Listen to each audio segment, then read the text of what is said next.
Aside from the Legend of Zelda Skyward Sword and Pyra Mythra review, this was the one game I was insanely hyped to see during the Nintendo Direct.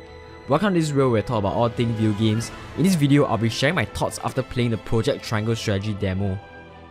As showcased in the Direct, the game takes place in a medieval setting with characters like kings, lords, and their retainers.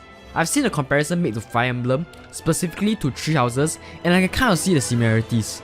This game's story seems very ambitious and large scale compared to Octopath Traveller, which featured more fragmented and smaller scale storytelling. Of course, this demo doesn't take place from the start, so it's quite confusing at times when I'm trying to follow the story, thus I can't really give a proper opinion on the plot at this moment. We have to wait for the next demo or the full game to dissect the plot properly. Anyway, there's one mechanic that's very interesting in the story, and that's the scales of conviction. Throughout the story, you'll be required to pick decisions. In this demo, you're given one big major decision on whether to surrender the prince or not. At first, your units will have different viewpoints regarding said decision.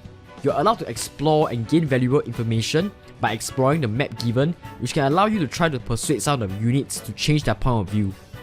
One very good point regarding the persuasion sequences is that the game doesn't directly tell you whether you successfully persuade him or her. This maintains the element of suspense. After all that persuading, you and your units will do a vote on the scales of conviction. The result of this mechanic will determine how the story will branch off. There also seem to have 3 alignments in the story, which are utility, morality, and liberty. I can't wait for the full game to see how my actions have impacted the story. It is really one of the best concepts on paper. My only worries in the story department are in regards to pacing.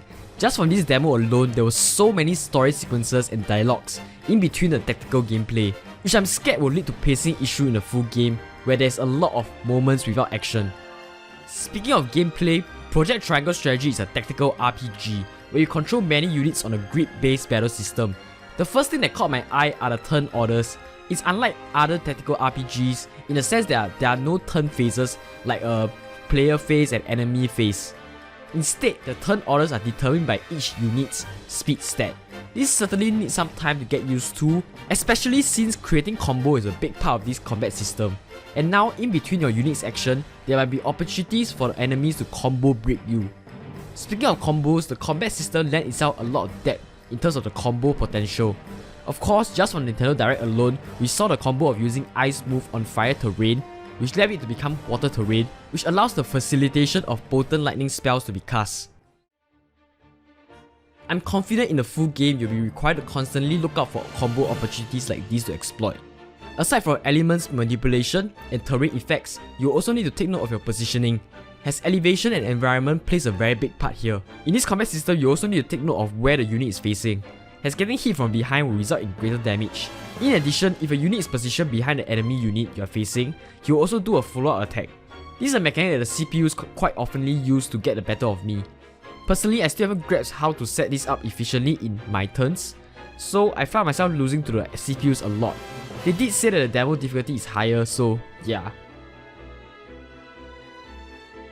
There's also a TP system in the game that kind of works like the BP system from Octopath Traveller. Basically, it's a system where you gain a DP as each turn passes, and in order to use the more powerful spells and abilities, you need to use up your TP that you accrue. This lends another level of depth, as now you have to make sure to save this resource when you really need it. One mechanic I hope that will be implemented in the full game is some sort of an undo mechanic, like the Divine Pulse mechanic in Fire Emblem Three Houses, which gave you the opportunity to go back to previous turns to redo your actions. Let's talk about the presentation. The graphics is so good. I really dig the 2D HD style a lot in Octopath Traveller, and I'm so happy that this art style wasn't just a one and done. The standout are still the particle effects, examples like the spell effects, fire, water, and lightning effects.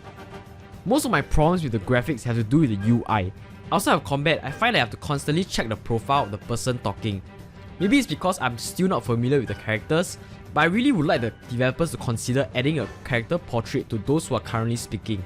But I don't know whether that would destroy the whole visual identity of the game though. The combat UI in my opinion is very cluttered. I feel like I have trouble getting a quick full glance over the battlefield, where this wasn't really an issue in Fire Emblem. And because of the turn order system, I find that I can't get a grip as to which character is about to move and who is who. Of course, the game does allow you to quickly find out the information by pressing down the analog stick, but I find that with this thing enabled, it made the already cluttered UI even more cluttered. Another problem I have is with the camera. The camera controls feels very off. Sometimes transitioning away from the default isometric view will result in more seconds of fiddling with the camera. And I find that 9 times out of 10, the camera never ever frames the map properly. Another side issue relating to the camera is the fact that since the characters are sprites, they kind of will face the camera as you rotate the camera. This makes it very hard for me to determine where exactly they are facing, and as I mentioned earlier, knowing where the units are facing is important because landing hits from behind will result in critical hits. I hope the devs can fix some of these parts of the graphics. The audio aspect of this game is just splendid. From my 3 hours of playing this demo, I can really tell you this soundtrack is absolutely a delight. It fits the dark tone and political intrigue setting really well. The composer, Akira Senju, is known by fans for his work in Full Metal Alchemist, so rest assured, this game's soundtrack is in good hands. I also personally like the voice acting performance. However, the voice acting performance seems to be in contention among other players, so your mileage might vary. And what is she doing with us? She's with the enemy! What? No! I had no idea! To summarize, I really like the setting a lot. I also can't wait to play through the full scope of the story, particularly how the scales of conviction will alter and branch the stories in different ways. I also can't wait to engage in more of this game's combat system, as this demo showcases a lot of potential through its myriad of different interlocking mechanics. Barring from some missteps regarding UI, the presentation is a delight, with amazing integration of the HD 2D art style and dramatic soundtrack that accompanies the game. Now, just in case the developers might see this video, here are my feedback and improvements. Add auto advanced text, as it gets tiring continuously pressing A to advance dialogue. Consider including character portraits during dialogue. The UI needs a facelift as it feels too cluttered at the moment. Camera controls during battle need some fine tuning. The loading can feel a bit long. And consider adding an undo mechanic like Divine Pulse from Three Houses.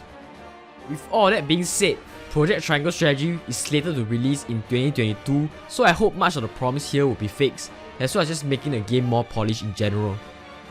Personally, I don't have any other tactical RPG experience other than Fire Emblem and Advance War. Even so, I'm very excited at this game's prospect and will probably pick it up in 2022. So if you want to see me cover this game next year, do press the subscribe button. And I'm currently playing through Bravely Default 2, so do expect to see a review of the game in March. In the meantime, you might want to watch my review of the first Bravely Default game here. So long guys, so long.